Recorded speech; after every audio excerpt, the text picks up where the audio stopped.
Hello, everybody. Welcome to Mubariz Podcast. This is Hashmat Mubariz, your host. Today, guys, it's a real privilege to welcome Susan Miller, a former senior CIA officer who served for nearly 4 decades in the U.S. intelligence community. During her career, she led major counterintelligence effort, worked extensively on Russia and China, and held some of the CIA's most senior leadership position. Dear Susan, thank you so much for being with us, and it's a true honor to have you on Mubariz Podcast with us tonight. Thank you for inviting me, and I'm honored to have been invited by you guys. You've been great to work with.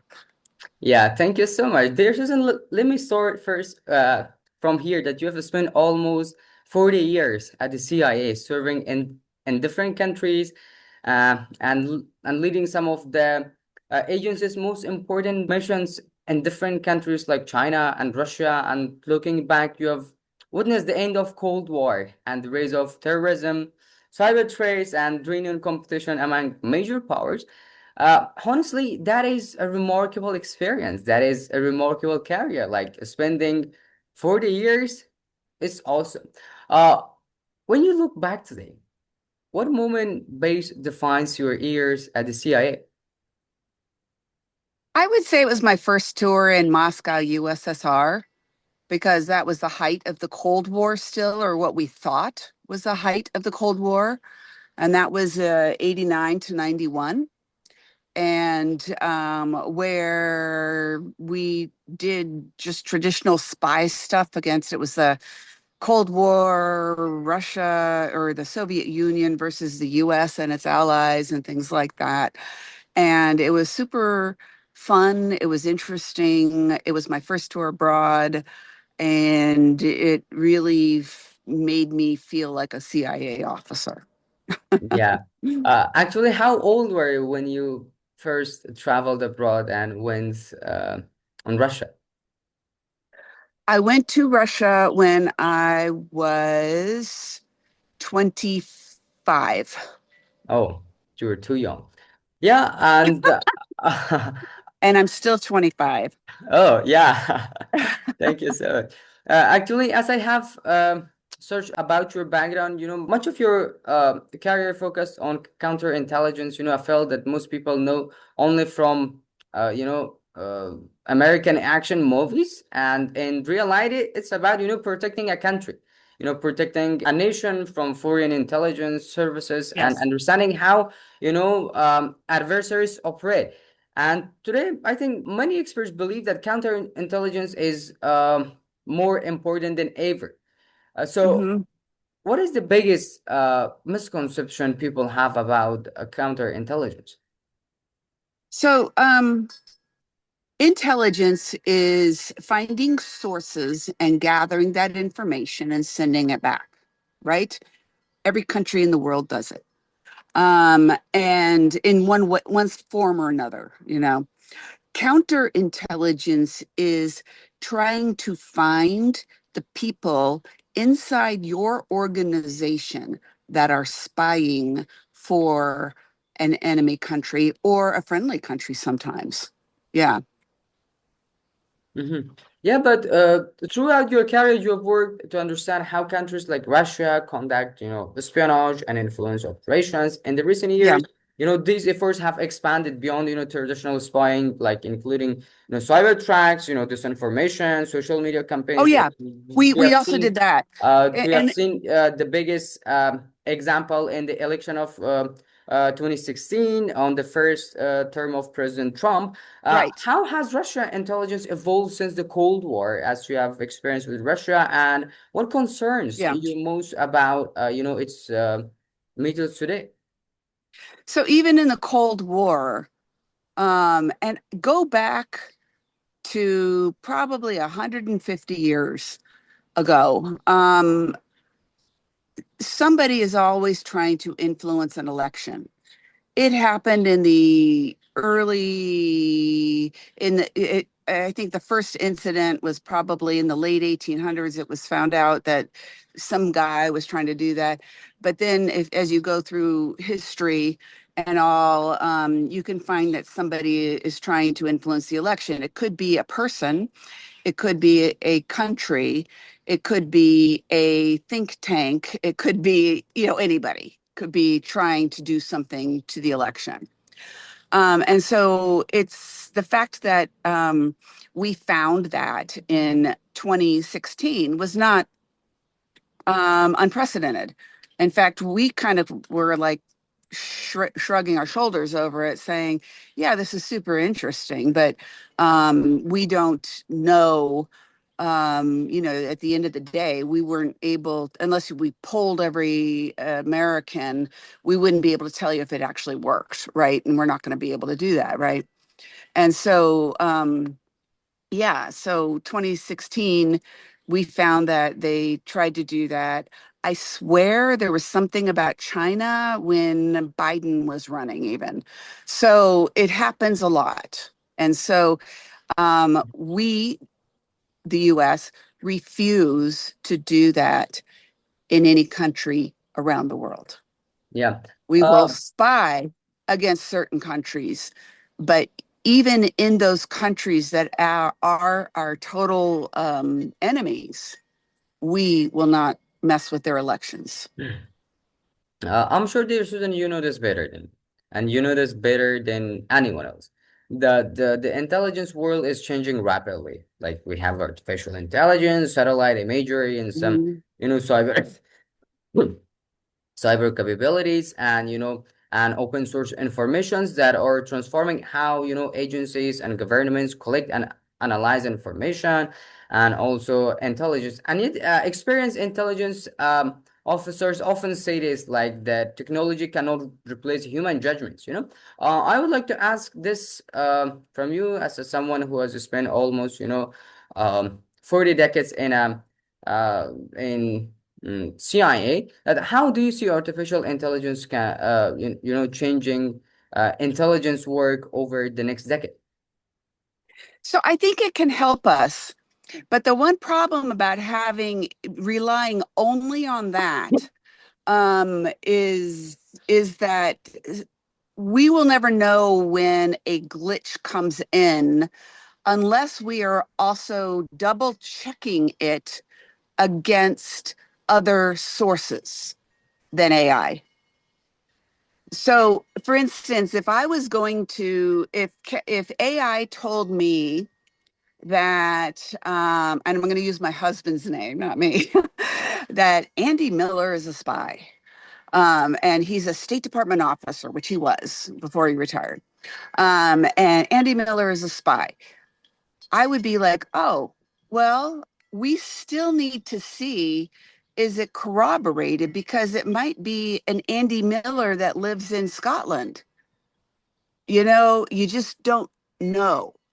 And so I think AI can help get us to a place where we can look for something, but that's what we need to do. We still need to take a look, just like we do with intelligence. If I get something from a human source, I need to have another human source tell me the same thing, if it's true. Like China is going to be invading, Tokyo or, Japan this weekend. Okay, well, AI says that. Okay, well, let's go look. Nothing has changed. How can you be doing it this weekend if, if has not changed? So you're still going to need all of the ends. I think AI can be useful. And I think as it grows and it changes and it becomes more accurate, it'll be even more useful. But right now, in its current stage, I would not depend on it completely. You still need human, SIGINT, you still need GeoInt, you still need all of that right now. Yeah. And Um, multiple sources on each. Yeah, there's an if we change the topic and come on to Russia and Ukraine war. The war in Ukraine has now continued for several years, like almost 5 years, and has reshaped European security, NATO, and the global balance of power, honestly. And Mhm. it has also become, one of the most intelligence sensitive conflicts in the modern history of the world. Like, we can see like the both sides are using satellites, cyber operations and Right, intelligence right. sharing, It is playing a interesting. major role. From your perspective, what has this Russia and Ukraine war taught us about the future of intelligence and modern warfare? First of all, drones are going to be used more often. For sure. That's for sure. And not just for taking pictures, which is what they've been used for before, but also for possibly over time, if people can figure out the technology to do it, to be used to shut down, say, a power plant that's important to the war cause or something like that. Used to, you would have to do that with people on the ground, sneaking Mhm. in and cutting something, right? But I think that is going to make it very different. And so we're all going to have to come up with ways to protect our power plants, our cables across our countries for communication, etc. Yeah. Mhm. And another thing is that today many experts and actually many common people believe that United States is facing simultaneous challenges from both Russia and China. We can say the Yeah. biggest threat for the United States, while Russia remains, a major military and intelligence competitor, but China, continues to expand, its economy, like technological and global influence, like we can see in the last few years and how it expanded, their dominance in the region, specifically Right. if I speak about Afghanistan also. If you're briefing the US leaders today, which country would you, describe as the America's greatest long-term strategic challenge and why? Um, so for a long time, it was definitely the Soviet Union and Russia. And then it was terrorism. And then, you kind of go over different things. But right now, I can tell you the biggest threat is China. And it's not so much about that we're going to go to war with them tomorrow or anything like that. There's nothing like that on the books.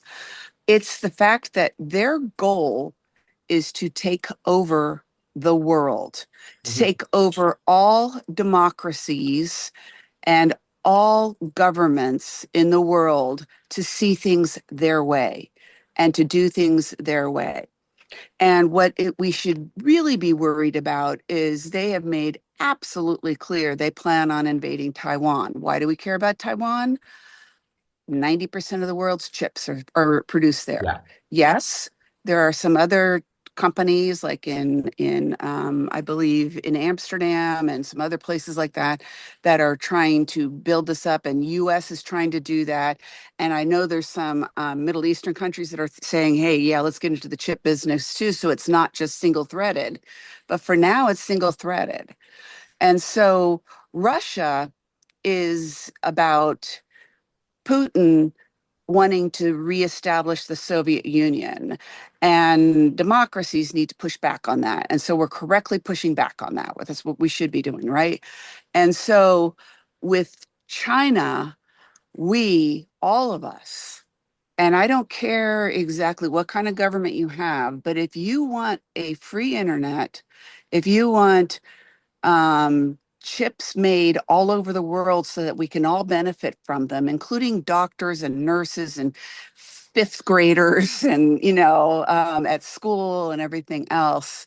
This is where we all need to band together and say, no, you can't do this. So that's one of my thoughts. Mhm. Dear Susan, you have also, through your career, you have seen like how intelligence helps leaders prepare, for crises before they happen.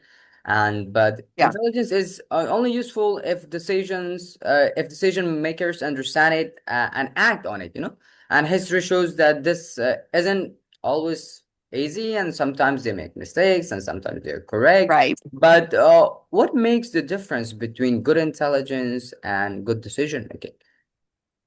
So here's the thing. We get good intelligence, and decision making comes with, can this piece of intelligence be acted upon?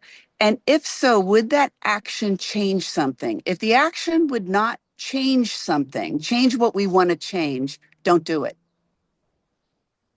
If the action will change what we want to change, do it. Mhm. And that's how they think about it.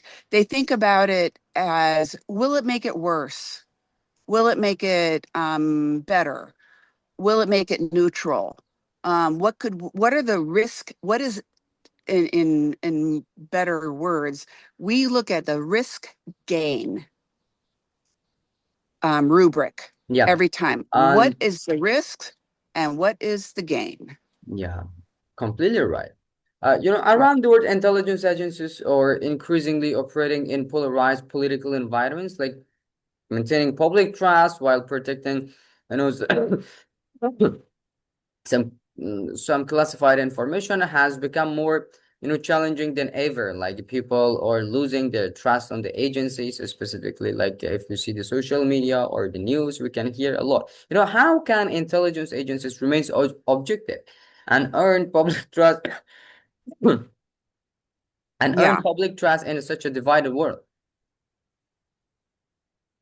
So here's the thing is this has happened for 100 years of modern time. And I take modern time from the time we had a telephone on, when communications were there and everything like that. We know how to deal with it. We don't, all we do is we plop it down on the policymakers' doors and they decide whether or not they want to do it. Yeah. That's what happens.